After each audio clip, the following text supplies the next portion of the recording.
सरफराज साहब, आपका बड़ा अहम रोल है वेदर फोरकास्टिंग के हवाले से। अभी हमने दुबई में भी ये देखा, यूएई में, कि चूंकि उनको पता था कि ये इतनी शदीद बारिशें होंगी, उन्होंने सारे स्कूल पहले से बंद कर दिए, ऑफिसें बंद कर दी, लोगों को कहा कि आप घरों पे रहें ताकि कम से कम उसका नुकसान हो।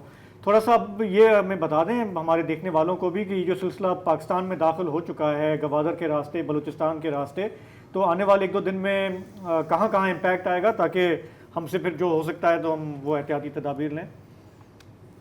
देखिए, इसमें सबसे ज़्यादा मुतासर तो बलूचिस्तान और केपी लग रहा है, क्योंकि केपी में उधर अफगानिस्तान के मतलब मिडल ऑफ अफगानिस्तान से ऊपर का जो एरिया है उससे करंट भी उधर केपी में दाखिल होती हैं, और इधर से मॉइस्चर भी जाता है अरेबियन सी से भी और गल्फ ऑफ ओमान वगैरह से भी।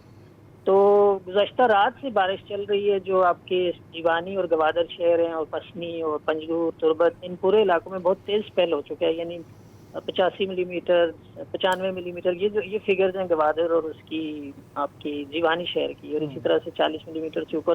तो ये कल दिन भर ये सिलसिला उधर रहेगा, वक्फे वक्फे से कभी मॉडरेट और किसी किसी वक्त इंटेंस स्पेल होगा पूरे मकरान डिवीजन में।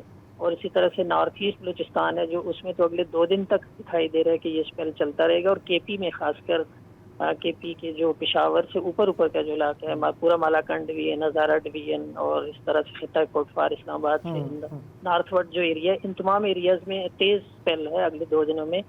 यानी ये 20 अप्रैल तक चलेगा ये सिलसिला कमोबेश, हो सकता है कुछ एरियाज में 21 तक भी चले।